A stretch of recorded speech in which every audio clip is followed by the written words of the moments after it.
Bonjour à tous, ici El Potro ou Dark Potro sur le PSN. Je vais vous présenter dans cette vidéo-ci le deck ST2 de Gundam Card Game Wing of Advance centré sur Wing, sur Gundam Wing, donc tous ceux qui ont connu notamment sur la série sur M6 et que c'est grâce à ça qu'ils ont connu Gundam. Vous allez reconnaître des choses. Nous avons donc la même chose que partout, 14 communes des légendaires rares sur le starter, 50 cartes et un play sheet qui, je rappelle, peut être utilisé comme tapis de fortune si vous n'en avez pas. Donc passer au classique, l'ex base, l'ex ressource. Alors j'en ai mis deux. J'en ai mis deux parce que vous allez voir que ce deck là il peut en générer facilement. Un token de Talguise, disponible en 3 exemplaires, et un token de Léo disponible en 3 exemplaires également. Et ensuite c'est les ressources. Donc le deck en lui-même,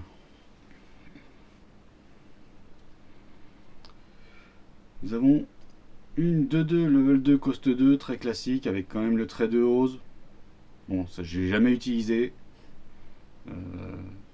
Elle est juste posée pour en faire une carte au tour 2 si vous avez rien.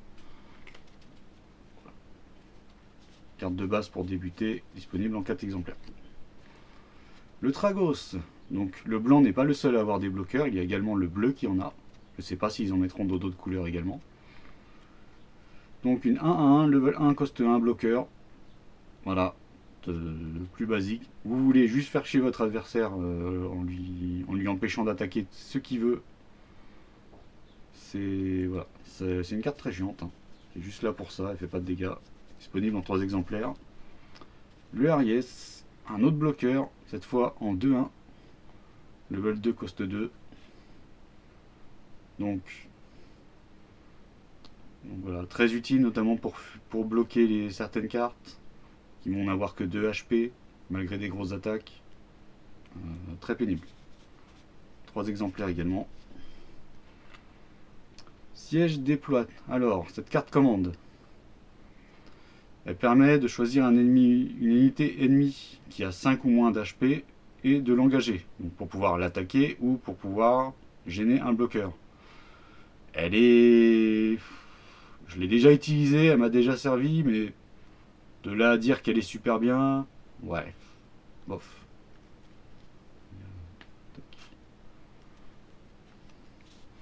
Elle est disponible qu'en 2 exemplaires d'ailleurs. Maganak. Donc voilà, tout à l'heure on avait un Léo 2-2, level 2, cost 2. Nous avons pareil ici, sauf avec un point d'attaque en plus. Il n'y a pas de ligne par contre, mais bon.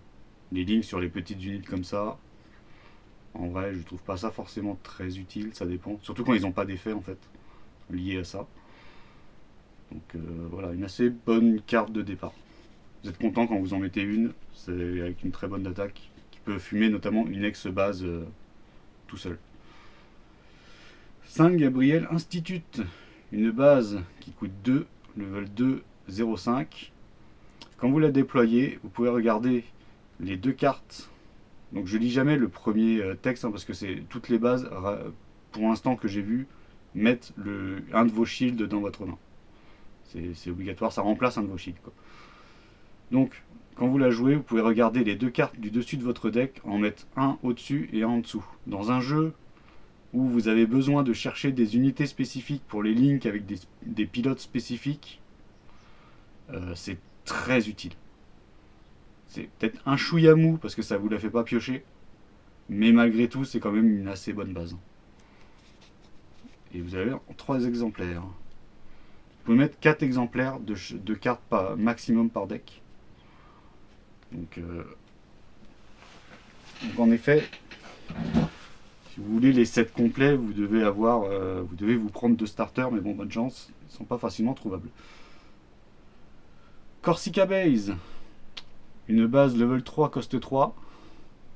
Donc elle coûte plutôt cher à déployer, mais vous pouvez invoquer un token Talguise quand vous la posez, seulement quand c'est votre tour, donc ça ne compte pas pendant qu'elle est l'effet burst. C'est dommage, mais bon, ça serait peut-être trop fumé. Et si vous avez déjà une Corsica Base dans votre cimetière, vous pouvez en plus rajouter 2 jetons Léo 1-1. Qu'on a vu tout à l'heure donc. Donc en vrai, moi j'aime plutôt bien. Je veux dire, ça vous met quand même une 4-2 sur le terrain, voire 2 Léo 1-1, ça vous remplit un peu votre board. Moi, cette base m'a déjà été utile. Clairement, dans les games, ces quelques games que j'ai fait, déjà été utile.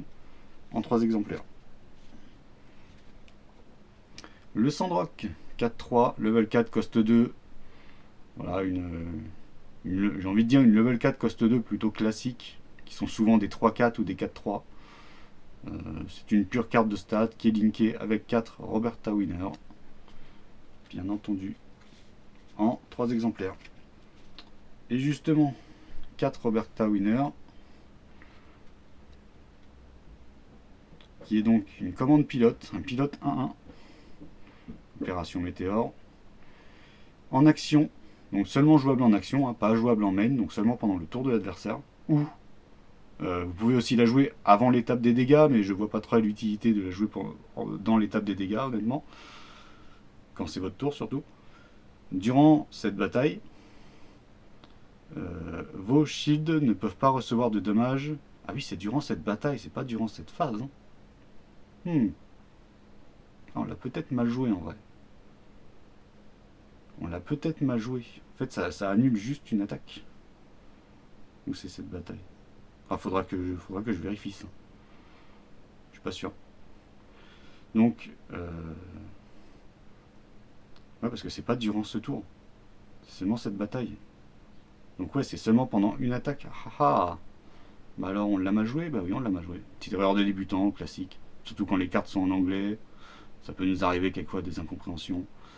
Donc c'est seulement pendant une attaque adverse. Grosso modo, vos shields ne peuvent pas recevoir de dommages d'une unité ennemie qui est level 4 ou moins. Ça permet de tempérer. Après du coup c'est beaucoup moins fort que comment on l'a utilisé. Si j'ai bien compris en tout cas. Faudra que je vérifie cette info quand même. Donc malgré tout c'est une bonne carte pour tempérer, pour bloquer l'adversaire. Plus de ça vous avez le choix de l'utiliser en pilote. Bon. Notamment pour le Sandrock. Vous l'avez en 3 exemplaires. Gundam Heavy Arms. Donc une 3-4, level 5 cette fois, coste 3, qui coûte peut-être un peu cher. Mais durant votre tour, s'il est pair, donc il n'y a pas besoin de forcément linker 3 Barton, à partir du moment où vous mettez n'importe quel pilote dessus.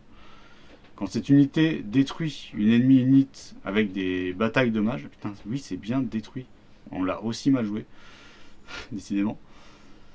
Vous infligez un damage à tous les ennemis units qui ont level 3 ou moins. C'est un très bon anti-bloqueur, anti-blanc ou anti-bleu, qui vont foutre plein de bloqueurs 1-1 pour essayer de tempérer et de vous empêcher de faire ce que vous voulez sans forcément tuer vos créatures.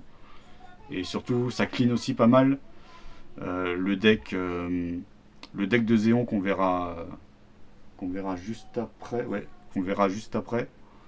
Qui a tendance à mettre beaucoup de unités avec 1 d'endurance.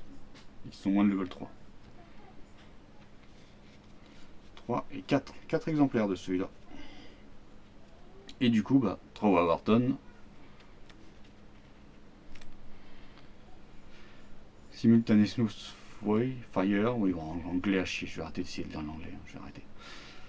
Donc, en main, vous pouvez choisir une unit. Il gagne Brèche 3 pendant ce tour. Je l'ai déjà utilisé. Ça, c'est marrant à utiliser quand l'ennemi veut. De toute façon, vous savez que vous allez tomber sur un bloqueur, notamment.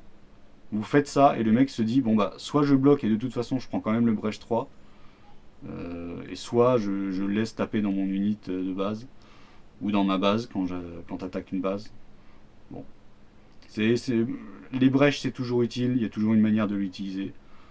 Ensuite 3 Barton, c'est une +1/+1 comme 4. Donc c'est un pilote ok. Donc je trouve en 3 exemplaires, je trouve que c'est une bonne carte.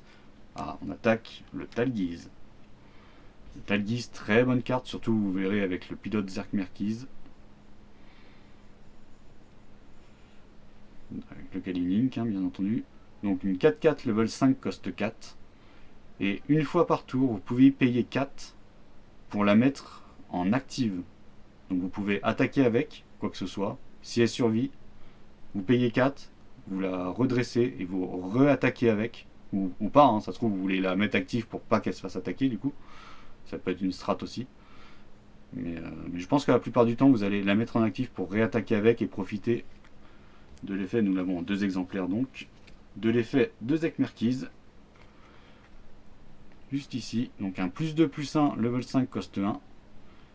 Du run link, donc pas une paire, hein, il faut bien qu'il soit link. Donc soit avec une carte qui a le trait, une unité qui a le trait haut, soit qui a son nom. Durant votre tour seulement, attention. Quand cette unité détruit une unité ennemie avec des dommages de bataille, vous piochez un, ça c'est très fort. Couplé avec le Talgis, du coup comme je vous ai montré, qui peut donc se redresser une fois par tour, ça vous permet d'éventuellement piocher 2 cartes, tout en détruisant 2 ennemis. Voilà, c'est une carte qu'on risque de voir, je pense, dans le bleu. Le bleu est très dans la pioche, de toute manière, mais ouais. C'est une source de pioche, vous êtes très content quand vous l'avez, l'ennemi n'est pas content quand vous l'avez. C'est qui donne une bonne carte, et vous l'avez en 3 exemplaires. C'est aussi également, là en 4 exemplaires, pardon, parce que c'est également Zerk Merkiz que j'ai eu dans le bonus pack. Donc, je compare, je crois qu'il n'y a pas de... Il n'y a que les unités où il y a un léger zoom. Les pilotes eux, sont juste, il est juste en foil quoi en fait. Vous ne voyez pas avec un effet, il n'y a même pas un effet transparent d'ailleurs sur le texte et tout. C'est pas les pilotes sont pas les meilleurs à choper dans le bonus pack je trouve. Et vous voyez quand c'est une carte qui a soit foil soit qui a une version alternative, vous avez un petit plus ici. Et je crois qu'il existe également un plus plus. Je suis pas sûr mais il me semble. Certaines cartes seulement. Pardon. Tac. Le Wing Gundam Bird Mode, donc une 2-2 level 3 coste 3, là où vous vous dites waouh en stat et tout c'est à chier. C'est pourtant une carte qui va être très utile car quand vous la déployez vous placez une ex-ressource. Les ex-ressources c'est donc des ressources qui vont disparaître dès que vous les jouez, dès que vous les utilisez pour payer un coup. Cependant, ils comptent dans votre level, donc c'est un très bon accélérateur de level, même si vous mettez qu'une 2-2 sur le terrain. Et il est link à Hiro Yui, forcément, que nous allons voir tout de suite, donc en 4 exemplaires.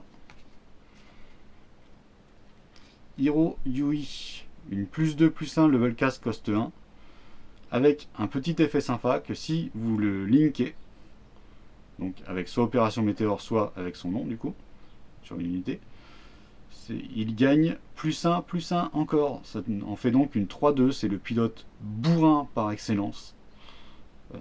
Et c'est plutôt lore friendly avec Hiro Yui. Il n'est pas dans la subtilité, c'est bonjour, je suis déterminé. Voilà.